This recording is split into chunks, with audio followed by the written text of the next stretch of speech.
وهالمعروك بينهدى لملوك. بننخل 5 كاسات طحين وبننزل عليهم معلقة مقوبعة من الخميري ومعلقتين بودرة كريمة الخفق وفنجان سكر ومعلقة من الشمرة ومعلقة من المحلب وربع معلقة صغيرة من الملح ومعلقة بيكنج باودر صغيرة ومعلقتين فانيليا و50 غرام زبدة بحرارة الغرفة وبياض بيضتين وكوب لبن وكوب حليب بحرارة الغرفة ومعلقتين كبار ماء زهر. ومن أسرار طراوة المعروك إنه لازم تدعكوه كتير منيح وبنمسحه بشوية زيت وبنتركه يتخمر، وهيك ما شاء الله بعد ما تخمر لازم نقطعون.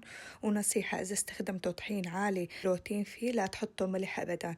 وهيك أنا فردته ورقيته شوي وكبسته وضغطت التمر عليه. التمر حطيت له معلقة سمنة حيواني ودعكته منيح وحشيته. وهي هيك طريقة التشكيل ما شاء الله. وهي وحدة تاني سادة على شكل وردي، هيك عملناهم كرات صغيرة ورصيناهم منيح كتير على بعض وضغطناهم ضغطة خفيفة.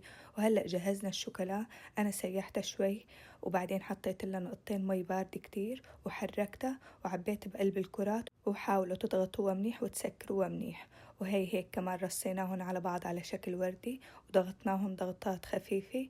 وهلأ رح نجهز اللي بالزبيب وجوز الهند. أنا حطيت لهم معلقتين زبيب ومعلقة جوز الهند ومعلقة كبير من الحليب المكثف وحركتهم وحشيتهم بقلبهم كمان وسكرناها منيح. وأول ما نحطها بالصينية بنضغطها ضغطات خفيفة. وأخذت قطعة كبيرة ورقيتها بارتفاع 2 سنتي. ولدهن الوجه صفار بيض ومعلقة خل أبيض. وأهم نقطة إننا نتركه يتخمر لمدة ساعة قبل ما نخبزه. أنا حطيته بالفرن مطفي وحب صينية بتحطه مي مغلية، المي كتير بتعطيه طراوة أثناء التخمير. وبسته على درجة حرارة وسط. وأول ما طلعته كنت مجهزة معلقة زيت نباتي ومعلقة سمنة حيوانية، خلطتهم مع بعض ودهنت الوجه وما شاء الله الريحة. وعن جد هالمعروك شغل ملوك. شو اللهم صل على سيدنا محمد.